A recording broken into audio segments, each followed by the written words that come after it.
Greetings, everyone. My name's Johnny, Dungeon Master of the wonderful, exciting, and quirky Moth Company. And in case you've missed out on our adventures so far, I'm just going to give you a little quick recap. So we're going to go through all 13 current sessions of the Moth Company in lightning speed. Session 1, we have the group meeting up in the destroyed city of Zeg, which is home to a massive library. They have been kidnapped by a strange cult and are rescued by an even stranger group in plain white armor. Later on, they meet up with a wizard named Pithy, who reveals himself to be a connoisseur of knowledge, and the group sets off to the Grand Library of Zeg, a location in which they have been looking to go to. Session 2. Said Grand Library of Zeg is visited. Everyone gets to go inside. Maya begins to research their blood curse. Aridin begins to look after elvish folktales. Urani Rathtree begins to look into her family lineage, and Cato is kind of hanging out outside. After this, the library is attacked once again by the group of people in white armor. This time one of them reveals himself to be named Khalid, a knight of the orcish race, the same one as Cato is. The two duel, and Cato is mortally injured. Pithy teleports the group out after retrieving a map of hidden artifacts. Pithy reveals himself to be a strong wizard of a group of artifact finders. Session 3. The group wakes up in a cave, and here's where things go off the rails. They decide to go down instead of rejoining Pithy and continuing their quest to find the hidden artifacts. The group decides to break open a fake wall. Within, they find a sprawling workshop of small mechanical beings that have been long since deactivated. At the bottom, there is a large statue of an ornate set of gears, swarming with all sorts of strange geometric shapes. After provoking them, the group tries to survive against the onslaught of geometric shapes, and Maya Whitlock knocks the statue over, teleporting the group by accident to the plane of Mechanus, far outside the planar travel they once knew to be possible. Session 4. The group finds themselves on the strange plane of law and order known as Mechanus. They work their way through the massive cogs and find huge anthills that have been destroying the cogs themselves. At the very end of the session, they find themselves in a wooded, snowy forest and the town known as Fallstop. Session 5. The group finds themselves in Fallstop, the aforementioned town at the top of the waterfall. They are struck aback by the fact that civilization can still exist in this reality, and they are met with, once again, a challenge. In exchange for a good word, because Aridin has stepped upon one of the small geometric shapes and has received a court summons, the group has been tasked to go and help the town defend an assault against one of their bridges. The group, after a night of merrymaking and meeting with a fellow known as Mikas, an orc trader, decides to head out, and the morning after they depart. Let's see, what number was on? Session 6? Yes. Session 6! Thank you, Maya. Session 6. The group departs Fallstop and heads toward the bridge. After a night of drinking and merrymaking, they meet a new friend named Anne-Marie, a huntress with a broken leg which the group has saved. They meet up with their crew, a set of ragtag adventurers, fighters, and villagers, and decide to defend the bridge. Aridin speaks a lot about moss in this episode. And in addition, they reach the bridge and find themselves faced against a horde of ant-like creatures known as the Formians. After a bold battle, the group wins and retreats to Fallstop and gets, in exchange for a ride with Mikas, a few things of help, including a passage to an orcish trading post and a commendation from the town's mayor, not a parade. Session 7, correct? Okay, thank you. Session 7. The group arrives to the orcish trading post of El Red. This is a sprawling post that catches many of the previously apocalyptic group off guard. Mikas introduces everyone to the trading post, and they are able to go freely. Cato is struck aback by the fact that he is a fundamentalist orc, and the orcs at the trading post are very open to other cultures. At the end, they meet a strange man named Henrik, who provides Cato with new weaponry, including a gun and a weapon, hatchet, that expends out into a halberd. At the very end, there's a surprise invasion by the once dormant Illithid as they move to attack the outpost. The group is able to get aboard a Nautiloid, one of the Illithid warships, and take control of it.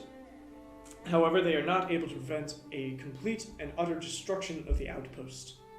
At the end of the session, the group safely destroys Nautiloid as the Modron warships move in to subdue them. Session 8. The group is stuck within the ruined El Ren. Kato has nearly had his mind devoured by a mind flayer, which tries to eat its brain. Urani has died and receives a message before returning to life that she must go home back to the prime material plane. And the group confronts Mikas once again, who has decided to stay and repair the outpost of El Ren.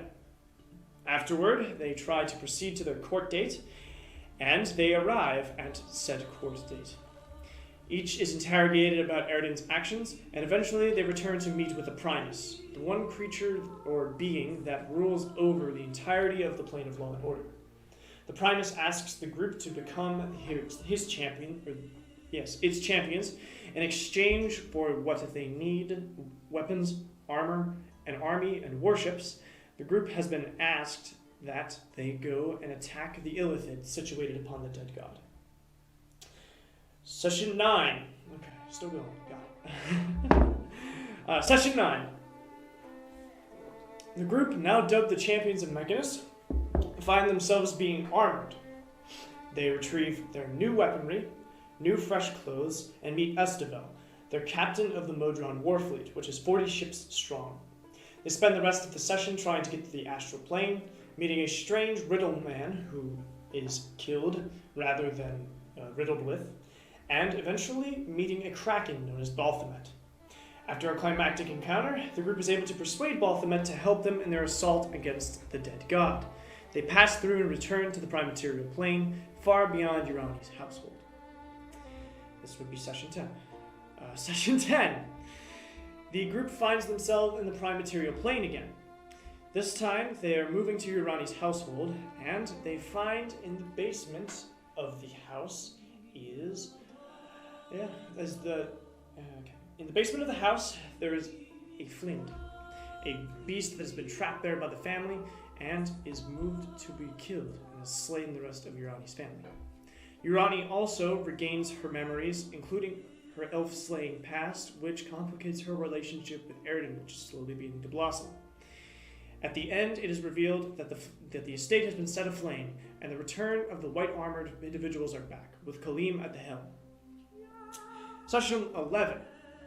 Session 11 returns to the group upon the siege of Wrathtree Estate. The revisionists, led by Kaleem and a strange man in gray hair, begin to burn down and destroy Urani's house. The group boldly sets up a defense and encounters Kaleem once more. Kato is still beaten in a duel by Kaleem and confronts the creator and founder of the Crimson Order's blood rights, which give him his power.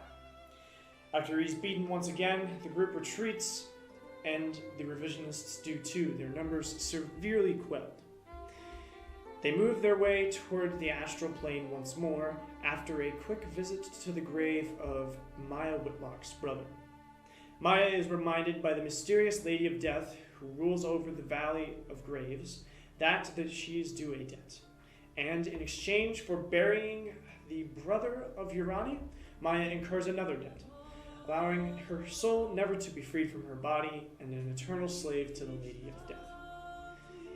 After the somber exit, the group finds their way back to Erden's home. And the last session, session 12, the group finds themselves at Erden's home. Erden finds the way through the elvish reaches which have been twisted by dark magics, and to her father, who has grown himself in a tree in order to purify their home. Erden and her father speak for a little while. Erden is gifted a wreath upon their head and an owl companion, and the group sets off once more, this time to face against the Illithid upon their dead god.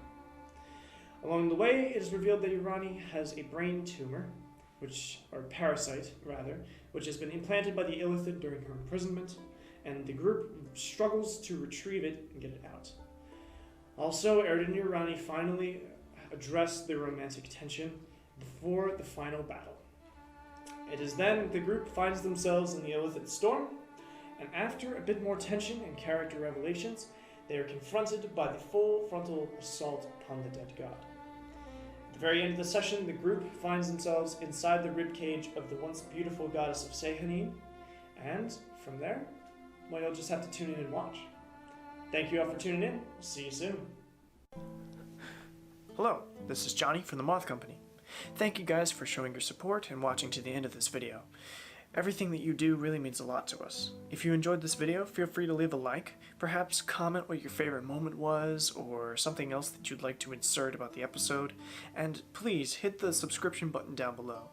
Every little thing really helps, and we love bringing you guys great role-playing game content from our home to yours. That being said, take it easy, and may all your rolls be 20.